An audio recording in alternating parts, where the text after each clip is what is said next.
En Arraigadas encontrarás pequeños mensajes que te ayudarán en tu fe y así estar edificada en la roca que es Jesucristo. Anunciemos juntas su palabra para que su reino venga. Ven, Señor Jesús. Vete y no peques más. Nuestra cita de hoy lo encontramos en Colosenses capítulo 1, versículo 13. La palabra de Dios dice: el cual nos ha librado de la potestad de las tinieblas y trasladado al reino de su amado Hijo, en quien tenemos redención por su sangre, el perdón de pecados. Es satisfactorio y un deleite sentirnos rescatadas por nuestro Señor de la oscuridad en que vivíamos y nos llevó a ser partícipes del reino de su amado Hijo. Jesús ha hecho la paz con Dios mediante su sangre que derramó en la cruz. Nos ha reconciliado con el Padre. Ahora somos santas a sus ojos, sin tacha y libres de toda acusación. Hoy veremos una historia de una mujer que también tuvo ese gozo de la salvación, en un encuentro a solas con Jesús, donde las dos miradas se juntaron, la de Jesús y una mujer condenada por los religiosos de ese tiempo. Esta historia se asemeja a la mía y a la tuya. Es una historia de redención. Vamos a la historia. Vemos a Jesús regresando por la mañana al templo, después de haber estado en el monte, en un largo y extenso tiempo con su Padre. Él se disponía a enseñar, pero de pronto algo sucede. En Juan capítulo 8, versículos del 3 al 5, dice lo siguiente: entonces los escribas y los fariseos le trajeron una mujer sorprendida en adulterio. Y poniéndola en medio, le dijeron: Maestro, esta mujer ha sido sorprendida en el acto mismo de adulterio. Y en la ley nos mandó Moisés apedrear a tales mujeres. Tú pues, ¿qué dices? Los escribas y los fariseos eran sectas religiosas. Los fariseos dominaban las escrituras, eran separatistas, se jactaban de su estricta observancia de la ley de Moisés y del cuidado con que evitaban todo contacto con los gentiles, totalmente legalistas y religiosos. Al llevar a esta mujer sorprendida en pecado delante de Jesús, vemos que actúan como si se tratara de un espectáculo público. La trataron sin misericordia ni delicadeza, ya que en ese tiempo las mujeres eran discriminadas.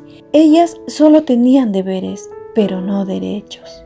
Pero Jesús vino a reivindicarlas y devolverles su honor, valorándola y aceptándola en su ministerio como discípulas. Los fariseos empezaron a describir los detalles de su pecado a Jesús y le mencionan una de sus leyes sobre el adulterio junto a su condena, como si Jesús no lo supiera. Veamos esta ley. En Deuteronomio capítulo 22, versículo 22 dice: si fuere sorprendido alguno acostado con una mujer casada con marido, ambos morirán, el hombre que se acostó con la mujer y la mujer también. Así quitarás el mal de Israel. Estos religiosos legalistas parecían estar disfrutando de ese momento. Aunque tenían un tribunal, el Sanedrín, para sus juicios, llevaron a la mujer hasta Jesús para obligarle a que la juzgara, haciéndole una pregunta con mucha sutileza, ya que ellos siempre buscaban encontrar algo para acusar a Jesús. En Juan capítulo 8, versículo 6 dice: mas esto decían tentándole para poder acusarle, pero Jesús, inclinado hacia el suelo, escribía en tierra con el dedo. En realidad estaban obligando a Jesús a elegir entre la misericordia y la justicia. Ellos sabían que Jesús siempre se había caracterizado por su compasión hacia los pecadores. Solo utilizaron a esta mujer como carnaza humana con la que intentar prender a Jesús. Por otro lado, si condenaba a la mujer e incitaba a los judíos a apedrearla, tal como la ley judía indicaba, esto también le crearía problemas con las autoridades romanas, que no permitía a los judíos ejecutar a nadie. Miremos lo que dice Pilato a los judíos cuando Jesús estaba en su palacio antes de ir a la cruz. En Juan capítulo 18, versículo 31 dice: Entonces les dijo Pilato: Tomadle vosotros y juzgadle según vuestra ley. Y los judíos le dijeron: A nosotros no nos está permitido dar muerte a nadie. Estaba claro que querían acorralar a Jesús, pues ellos esperaban que mostrara hacia la mujer adúltera la misma misericordia que le había caracterizado durante todo su ministerio público. Parecía que los escribas y fariseos habían preparado su trampa con mucha precisión. Dijera lo que dijera, ellos tendrían la ocasión de acusarle, pero ignoraban que aquel a quien ellos querían atrapar era el mismo Hijo de Dios, quien conoce los pensamientos y que frustra los designios de los perversos. Ahora Jesús los ignora y reacciona guardando silencio y se inclina a mirar al suelo. Jesús ya les había dicho anteriormente en una ocasión que no vino a condenar. En Juan capítulo 3, versículo 17 dice: Porque no envió Dios a su Hijo al mundo para condenar al mundo, sino para que el mundo sea salvo por él. Mientras el Señor callaba, hizo algo que ha despertado la curiosidad de muchos cuando Él solo escribía. ¿Qué es lo que escribía Jesús? La Biblia no lo dice y sería especular al respecto. Solo diré que quizás simplemente escribía con el fin de dejar pasar el tiempo y ver alguna reacción de parte de aquellos judíos religiosos, y simplemente Jesús rehusó servirles de juez. Continuemos. En Juan capítulo 8, versículos del 7 al 8, dice: Y como insistieron en preguntarle, se enderezó y les dijo: El que de vosotros esté sin pecado, sea el primero en arrojar la piedra contra ella. E inclinándose de nuevo hacia el suelo, siguió escribiendo en tierra. A la insistencia de los fariseos, Jesús le responde directo a su corazón, a su conciencia perversa, y les va a mostrar cómo debería ser llevado a cabo un juicio justo. Es importante notar que el Señor no dijo que la mujer no hubiese pecado. Lo que hizo fue recordar a sus acusadores que no eran ellos quienes podían acusarla, porque había una dudosa reputación de su propia vida y distaban mucho de ser puras. Los fariseos se sentían a salvo bajo su capa de religiosidad.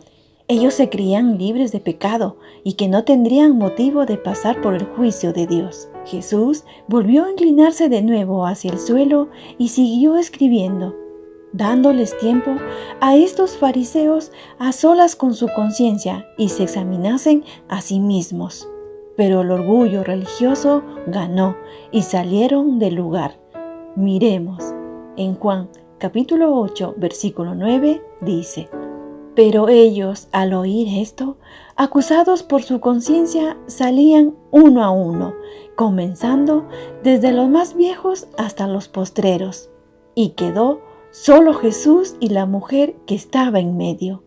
Amadas, muy pronto los escribas y fariseos empezaron a sentirse incómodos y salieron uno a uno.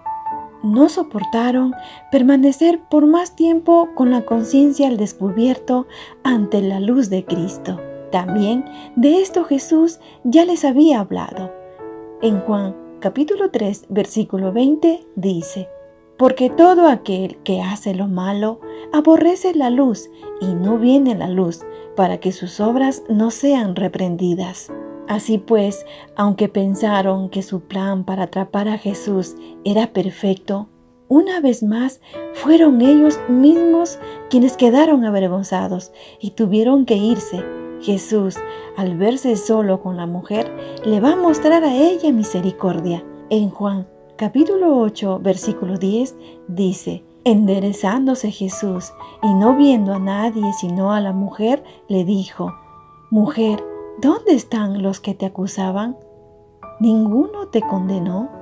Si notamos, vemos que la mujer no salió corriendo cuando vio marchar a los fariseos y los escribas. Me imagino a ella temblando ante la presencia del Dios Santo. Jesús no tenía pecado y por lo tanto estaba en condiciones de arrojar la primera piedra, pero no lo hizo. Ella estaba a solas con su Salvador. Y como Jesús acostumbra, da la iniciativa y con sus preguntas le da confianza a ella. Él quiere que con él se sienta segura. Sus enemigos han retrocedido porque Jesús estaba con ella. La mujer entonces descubre que con él hay perdón para los pecadores que se arrepienten. Ella no presentó excusa alguna para su pecado, no intentó justificarse. La mujer entendió inmediatamente lo que significa la gracia que libera al culpable de la condenación. Amadas, sepamos que la misericordia de Dios siempre va ligada con su justicia. Dios no puede obrar en contra de su propia naturaleza, y Él es tanto justo como misericordioso. Ella, temblorosa, va a responder sus preguntas a Jesús. En Juan capítulo 8, versículo 11 dice, ella dijo, «Ninguno, Señor». Entonces Jesús le dijo, «Ni yo te condeno, vete y no peques más». Oh, amadas, qué gratificante habrá sido para ella escuchar lo que le dijo el Señor. Sintió libertad y un peso que caía de ella. Cuando Jesús nos perdona, nos hace libres. Eso lo diría más adelante a sus seguidores y discípulos. En Juan capítulo 8, versículo 36 dice, «Así que, si el Hijo os libertare, seréis verdaderamente libres». Además, hermanas, después de ser liberadas, hay una advertencia de no ser indiferentes al pecado, ya que éste estará siempre delante nuestro.